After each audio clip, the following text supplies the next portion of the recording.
Bienvenidos a Terrorcito, el programa donde te contaré los cuentos, mitos, historias y leyendas más espeluznantes. Las sombras de Chile cobran vida. Exploraremos juntos las leyendas más aterradoras de la mitología chilena. Prepárate para temblar de miedo. El Caleuche. Conocido es el barco fantasma que navega por las costas de Chiloé. De velocidad inusual y capacidades sobrehumanas, el barco nunca se deja ver a la luz del día. Siempre es la neblina la que hace aparecer el barco, que puede tomar cualquier forma para esfumarse.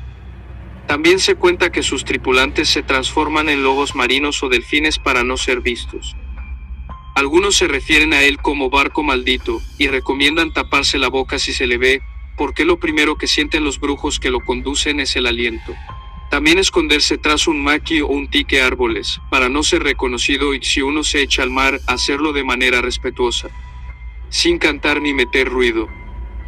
Otros, sin embargo, explican que el Caleuche en verdad es un barco generoso, que enriquece a algunas personas que lo han visto y que los tripulantes de la embarcación son en realidad los pescadores y navegantes que han naufragado o muerto en el mar.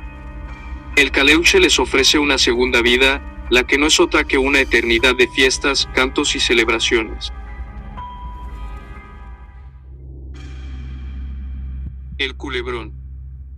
El culebrón o viborón es una criatura mitológica de la cultura y tradición rural de Chile y Argentina relacionado con leyendas de riqueza. Generalmente los avistamientos son en los ríos y lugares donde hay agua o en los montes. En la cultura mapuche en Chile, los antiguos hombres que habitaban en los campos, se dice que estos seres aparecían por pactos o rituales, para obtener riquezas. En ese entonces, las riquezas significaban mucho ganado y muchas tierras. Esto se les criaba en los ranchos con leche de vaca. Como se describe el culebrón o viborón en Chile: menos serpiente con pelo, tusa o melena, en su cabeza, grande como la llanta de una camioneta y tiene escamas. La tradición rural dice que la gran serpiente peluda trajina principalmente de noche, aunque a veces lo hace de día. En estado salvaje atacaría a los caminantes y arrieros, incluso llegando a devorarlos cuanto los encuentra a su paso. Y por ello siempre se debe evitar los lugares donde se sabe que habitaría. Se dice que esta criatura suele vivir en madrigueras, cumpliendo en algunas de ellas la labor de guardián de algún misterioso entierro tesoro enterrado. Para alimentarse, el culebrón tendría el poder mágico de sugestionar y atraer con la mirada a su víctima, aunque esté a larga distancia, ya sean personas o animales, y cuando está muy hambrienta, con una gran fuerza, es capaz de absorber a los animales enteros, porque su estómago es inmensamente grande. Sin embargo, cuando dispone de un territorio con numerosas presas, como hábito preferiría amamantarse en los animales vacunos, a los cuales atraería con su cola, para beber de su leche, esto ya que tendría una gran predilección por la leche, y barra oblicua o preferiría comer presas más pequeñas, como las aves de corral. Luego de alimentarse se introduciría de nuevo en su escondite, generalmente entre los pastizales de un sitio eriazo, o en un bosque de poco acceso, y allí viviría o proseguiría nuevamente su camino subterráneo hacia otro lugar. Como guardián de un tesoro, se dice que esta criatura sería traído al lugar, al cabo de 40 días luego de enterrar un tesoro, generalmente de monedas de plata, en el interior de un cántaro. Posteriormente, si el dueño o alguien ambicioso desea desenterrar el tesoro, habría que proceder a rociar aguardiente en el lugar donde está o se cree que está ubicado el tesoro, con el fin de lograr embriagar al culebrón y así lograr sustraer el tesoro. Igualmente, la tradición rural dice que esta mítica criatura, del mismo modo que es atraída por riquezas, también tiene la capacidad mágica de atraer la riqueza a la persona que posea un culebrón, al otorgarle al dueño prosperidad en todo lo que realiza. Para ello, se señala que para domesticar a un culebrón, es necesario previamente haberle arrancado 3 pelos de los más largos a un culebrón, en estado salvaje, y luego depositar los 3 pelos, en una fuente llena con leche, a objeto que cobren vida y puedan alimentarse. Después de un tiempo, nacerán 3 criaturas y el más fuerte devorará al resto y lentamente irá creciendo hasta tomar la forma de un verdadero culebrón. Posteriormente, el culebrón se alimentaría con leche de una vaca que el dueño tendrá solo para el culebrón. Igualmente como un ritual, todos los años el dueño deberá matarle un animal o darle a algún pariente o persona cercana y dejarle la sangre en un lugar que solo el culebrón sabe. Siempre el dueño de un culebrón debe alimentar a este ser teniendo este deber como una obligación perentoria. Pero si por alguna razón comienza a descuidar al culebrón, esta criatura se irá del lugar, con lo cual su exdueño inevitablemente quedará en la pobreza y en el peor de los casos, incluso terminará con pagar ese fatal descuido con su propia vida o con la vida de sus familiares. También se cuenta que en ciertas ocasiones, el mismo diablo, u otro demonio mandado por él, se presentaría con esta forma ante el hombre codicioso, con el objetivo de hacer un pacto diabólico de riqueza con él, en el cual el hombre le ofrecería su alma y barra oblicua o la vida de otras personas, generalmente enemigos o trabajadores de la persona que hace el pacto, a cambio de beneficios.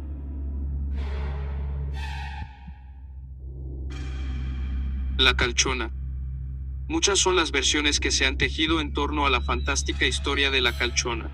Mientras algunas personas se refieren a ella como una mujer fea y malévola, que ataca a los jinetes, otras dicen que, tomando forma de animal, ataca a los hombres desobedientes e infieles. Cuenta la historia de un matrimonio que vivía sin problemas en el campo, junto a sus 2 hijos. Sin embargo, la familia no sabía que la mujer era bruja y que en su hogar escondía varios frascos con unas cremas que, al aplicarlas sobre su cuerpo, le permitían transformarse en el animal que ella eligiese. Todas las noches realizaba el rito de colocarse los ungüentos y salir a pasear por los campos. En la mañana regresaba, se aplicaba sus cremas y volvía a recobrar la forma de madre.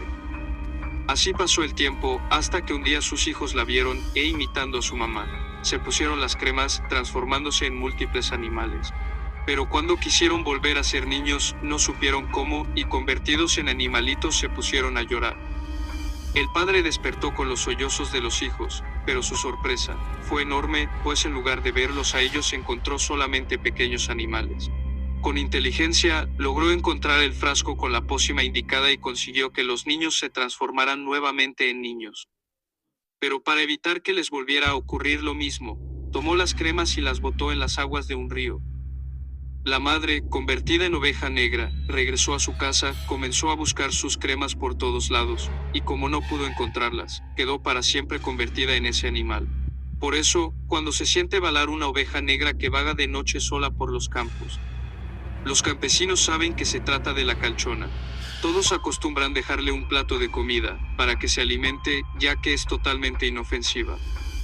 Con la apariencia de un perro grande y de lanas muy crecidas, se arrastra por los suelos. Suele correr por el campo ladrando continuamente y asustando a otros perros, que comienzan a aullar con tristeza. Pese a su apariencia lastimosa, la calchona no es dañina.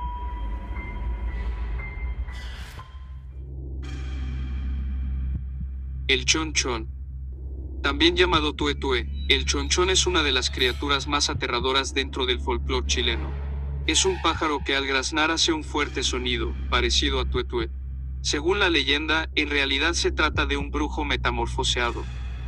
De este modo, el hechicero hace un ritual en el que logra separar la cabeza de su cuerpo, y ésta sale volando, tal como si fuese un ave. Se le atribuye el anuncio de muertes y otras desgracias.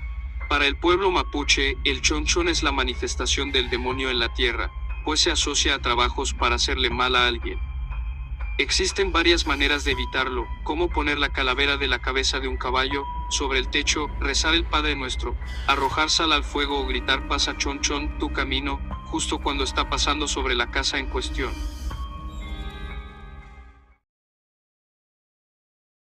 La Quintrala. En la iglesia de San Agustín, en Santiago de Chile, se venera un Cristo con una corona de espinas que se deslizó hasta su cuello, en el terremoto de mayo de 1647. Nadie lo toca, nadie lo mueve, pues dicen que al hacerlo la tierra temblará y dejará en ruinas a todo el territorio. Esta imagen colonial del Cristo de la Agonía está ligada a la leyenda de Catalina de los Ríos Lisperguer, una poderosa estanciera del siglo XVII, cuya vida es fiel retrato de la sociedad de ese tiempo, cruel, fanática e inmersa en la guerra. Catalina era mala, muy mala, manipuladora, criminal y abusiva.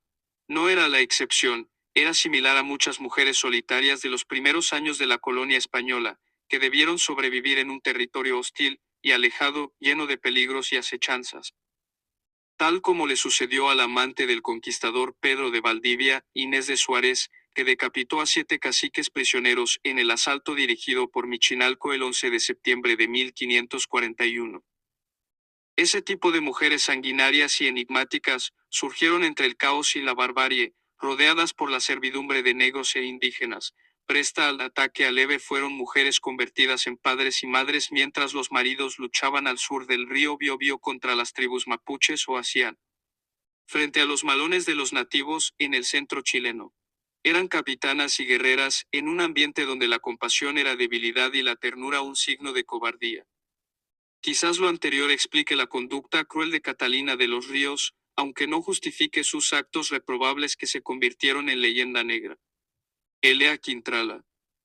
La quintrala es una enredadera de flores rojas, por eso le dieron ese nombre a Catalina, una bella mujer de tez blanca, cabello pelirrojo, elevada estatura y ojos verdes.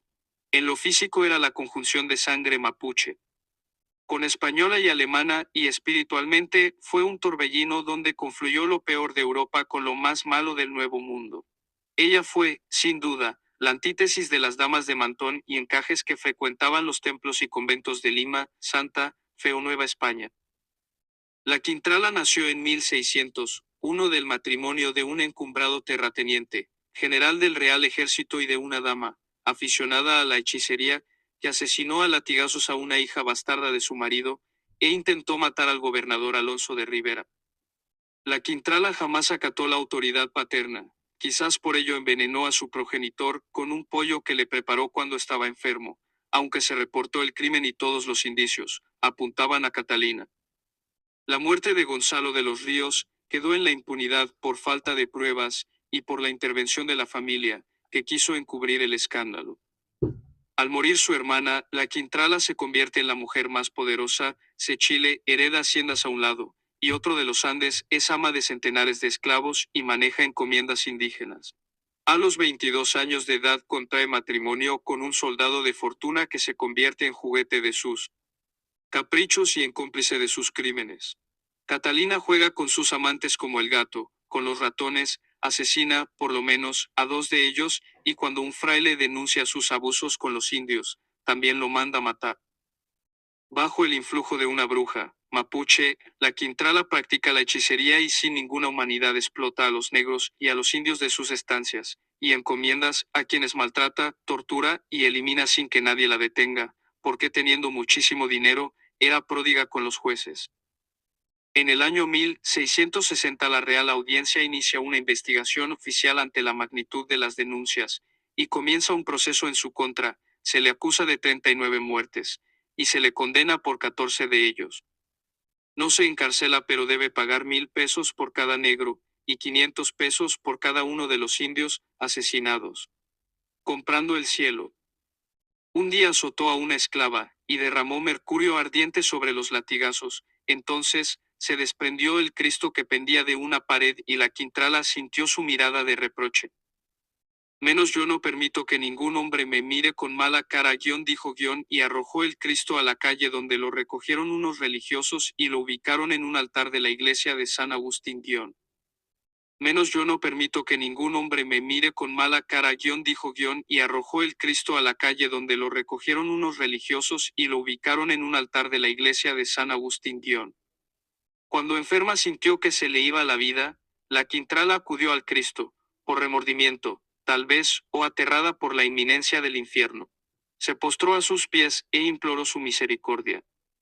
Para borrar las culpas y ganar el cielo, la Quintrala ordenó la celebración de 20,000 misas, entre ellas 500 por los nativos que fallecieron por sus malos tratos. Además estableció una capellanía para sufragar una procesión anual en honor al Santísimo y donó cuantiosos bienes a los jesuitas. La Quintrala falleció a la edad de 61 años. Sus funerales fueron fastuosos, se encendieron 1,000 cirios y con hábito de San Agustín se le sepultó en el templo. Catalina de los Ríos Lisperguer fue la figura femenina de Chile. En el siglo XVI, su historia permaneció por siglos perdida en los archivos coloniales, hasta que el historiador Benjamín Vicuña M. los desempolvó. La imagen de la Quintrala saltó al cine y a la televisión y la leyenda se sumó a la historia.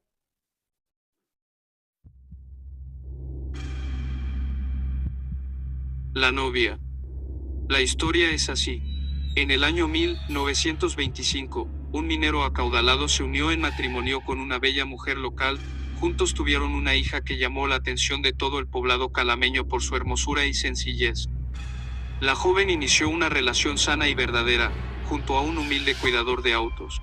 La pareja no era aceptada por los padres de la chica, quienes deseaban que su hija se uniera en matrimonio con uno de los socios de una gran minera y cercano a la familia. Los rumores indican que el poderoso minero pagó una enorme cantidad de dinero por hacer desaparecer a la pareja de su hija, cuestión que logró. Finalmente, la chica, contra su voluntad, se comprometió con el amigo de su padre. El día de su boda, decidió escapar de Calama, salió huyendo de su casa, y al cruzar la calle fue arrollada por un camión, accidente que le costó su vida. El matrimonio jamás se llegó a concretar.